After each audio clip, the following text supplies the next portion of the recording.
What's up, you guys? So today we're gonna be doing a tour review on something related to the Lost World, and that is the Hammond collection Parasaurolophus.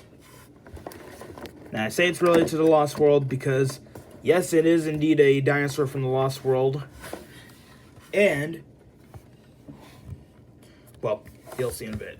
So before we start this review, there are a couple things that I do want to mention. First of all, if you had seen my Dominion, if you haven't seen my Dominion toy hunt, but you don't want to go to that video, I'll tell you guys what I found there. I found quite a decent selection. I mean, they didn't have everything. Like, they didn't have the Quetzalcoatlus, and they didn't have. Well, I mean, they had most of everything. They even had the little, they even had the escape pack, which I thought initially was going to be like a June release because, well, nothing just gets announced later on in the release month, and that it gets released that month. Or at least that's what I thought. Now, ironically, all the Dominion toys have released a day after the four-year anniversary of Mattel Jurassic World in general.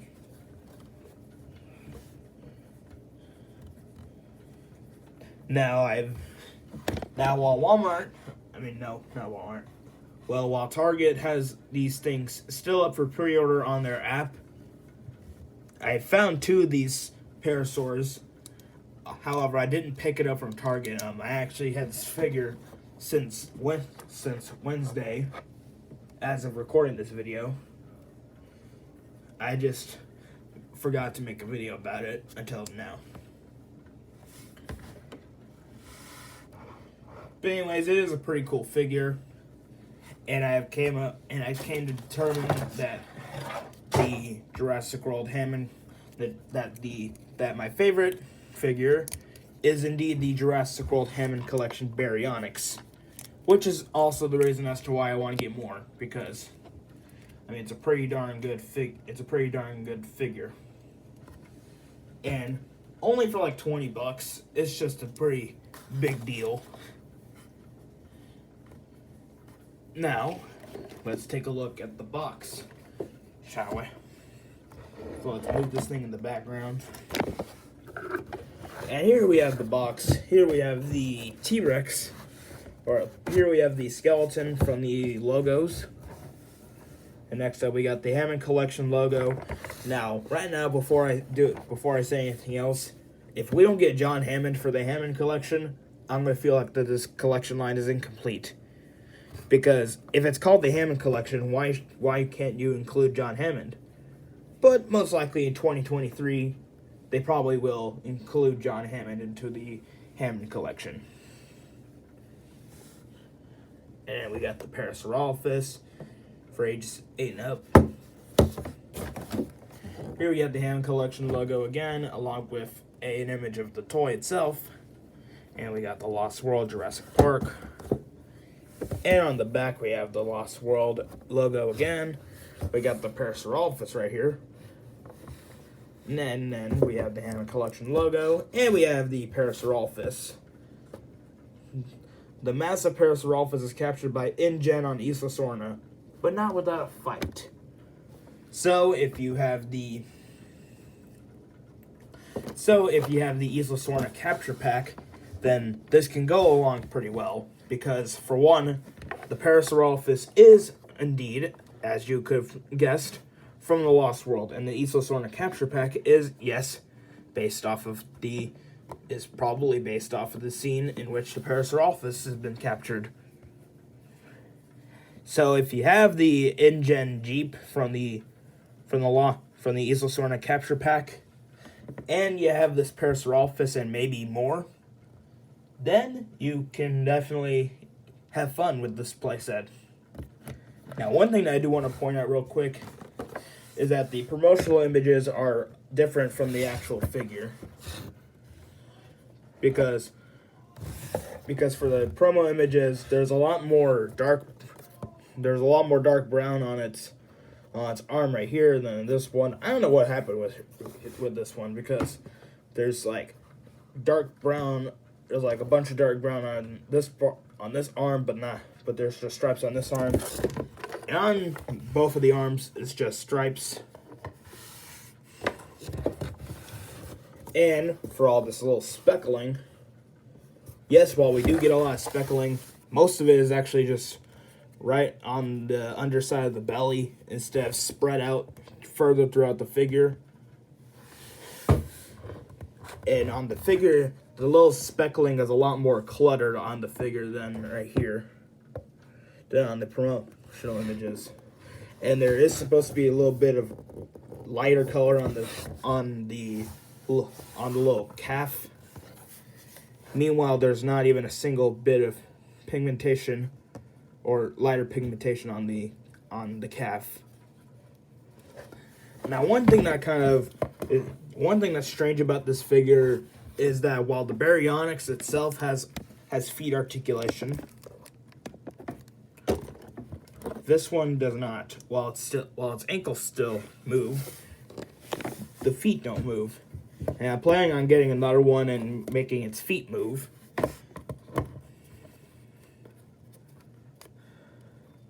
But I don't know if I can really do that to a Hammond Collection Parasaurolophus, because it is a pretty majestic figure, but not as good as the Baryonyx. But anyways, let's take a look at the figure, finally. So here we have what I can only describe of as a nice head on the figure. Now, it's pretty much different from the Parasaurolophus' head from the dual attack line, or from the further Mattel lines. As for this head, it's more straight on and round, and this one is just bent and you know. Well, here's the side by side between the heads, so that way you can catch my drift. And instead of this figure being on all fours, or at least on 3 of its legs, and with its other arm being in an upright posture, instead both of the arms are free roaming.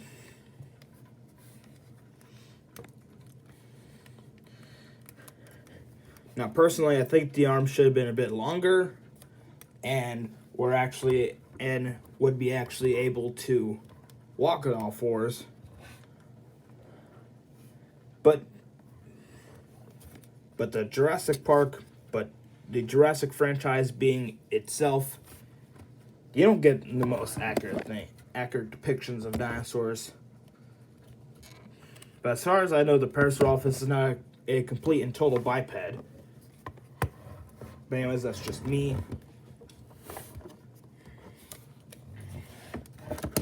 And so, yeah, by far this one has the best tail out of them all, because there's no kinks in it at all. Now, unlike the Amber Collection line, none of the Hammond Collection figures come with bases, which honestly, they don't really need bases anymore, because they are quite stable by themselves. And let's place the Baryonyx somewhere in the background.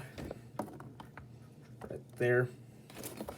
And let's place the Parasaurolophus, this box, in the background.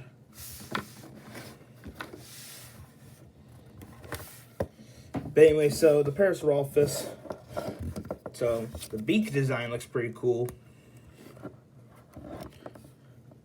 Now, the beak is actually a little bit bendable, but it's not really meant to be bendable. Now, one thing I could say is that the neck is a lot longer on this figure than on the dual attack figure, because the dual attack figure had a pretty fat neck in ratio to the head. Now, I don't have the Soundstrike Parasaurolophus, so I can't compare that with this thing.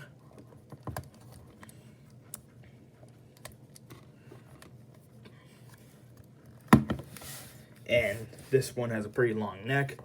Now, I do believe that this one, I don't know if it's supposed to be based off of the design of the Lost World movie, or if it's supposed to be based off of the design of the Stan Winston model, which I do believe it's supposed to be a mix of both, because now that I think about it, I do sound incredibly stupid by saying what I just said earlier about it being either representing the Lost World model or the Stan Winston model.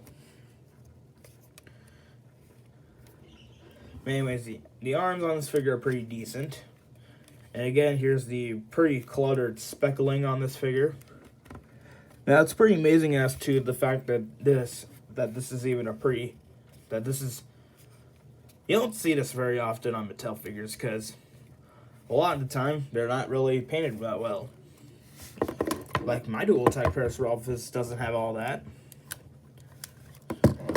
And also, I do like the fact that this thing is a lighter tone than the rest of the Parasaurs.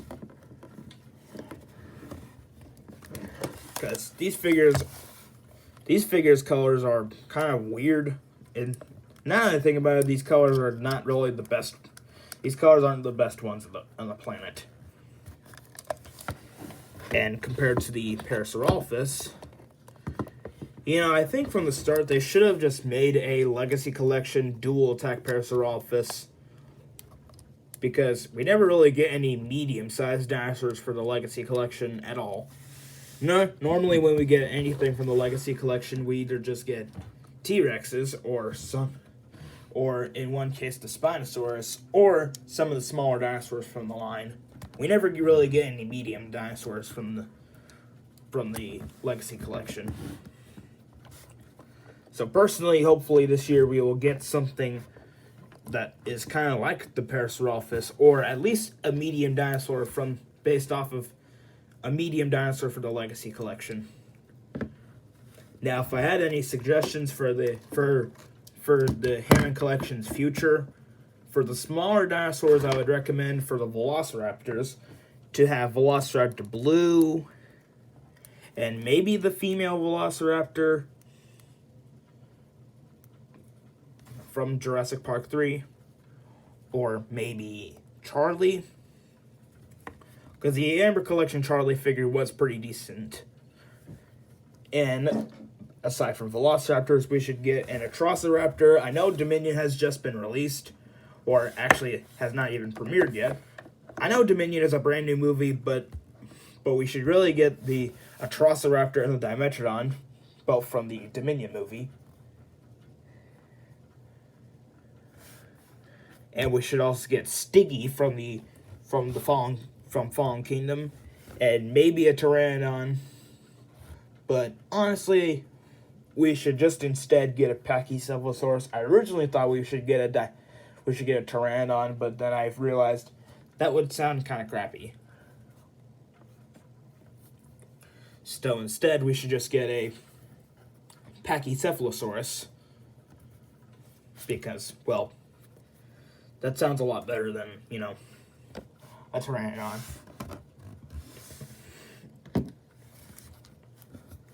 And for the medium dinosaurs, we should get an Allosaurus. We should get an Allosaurus. And speaking of the Allosaurus, real quick, I'm going to like that.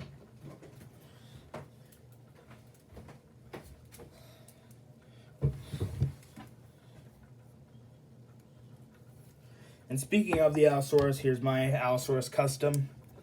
Here's my custom Allosaurus. Hopefully, for the Hammond Collection, they will indeed make an Allosaurus, either from Fallen Kingdom or Battle at Big Rock. Personally, I'm kind of rooting for them to do the Battle at Big Rock Allosaurus. And again, for the medium dinosaurs, we should also get the Ankylosaurus, along with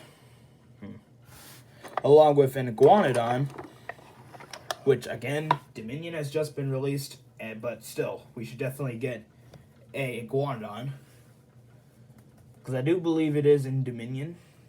Correct me if I'm wrong. And we should get a Carnotaurus as well. Now, yes, the Carnotaurus is technically not really a medium-sized dinosaur, but I mean, we should still get a Hammond collection Carnotaurus otherwise. And for the larger dinosaurs, we should get the Spinosaurus and the Giganotosaurus, which, you know, we haven't even gotten the T-Rex yet, so I don't really know the potential for larger dinosaurs. Because so far, we only have 2 out of the 3 sizes for the Hammond collection line. And for the tail, it's just pretty basic. It's just the lighter colored tail. No underside color, no orange on the tail. It's just the 2 purple stripes running from the back. I mean, it is cool that we're getting paint on the tail, but not a lot of it.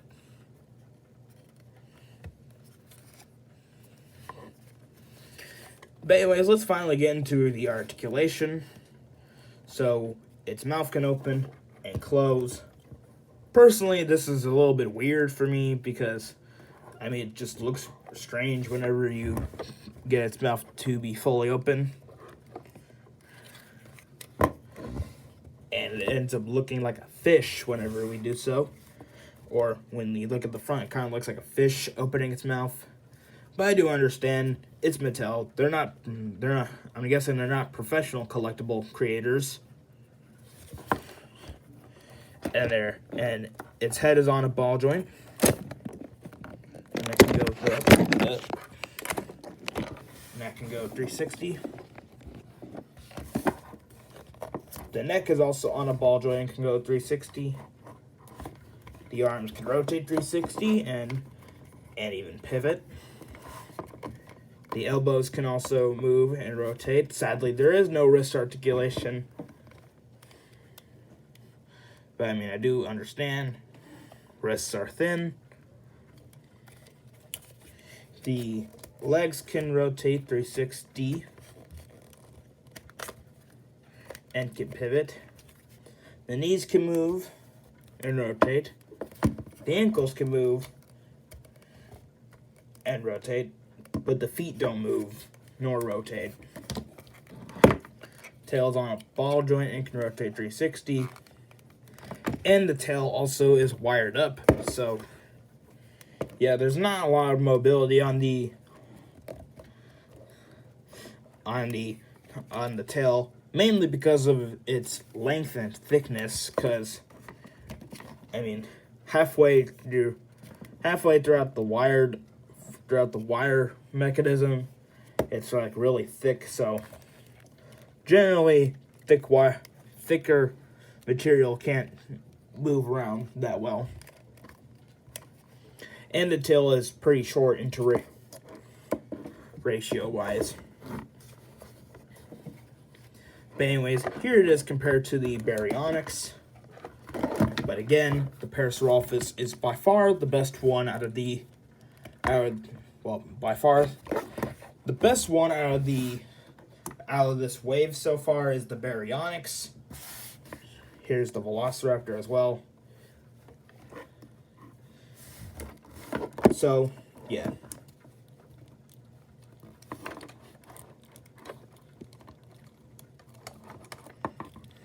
So, yeah, that's it for this review. I'll see you guys in the next video, and goodbye.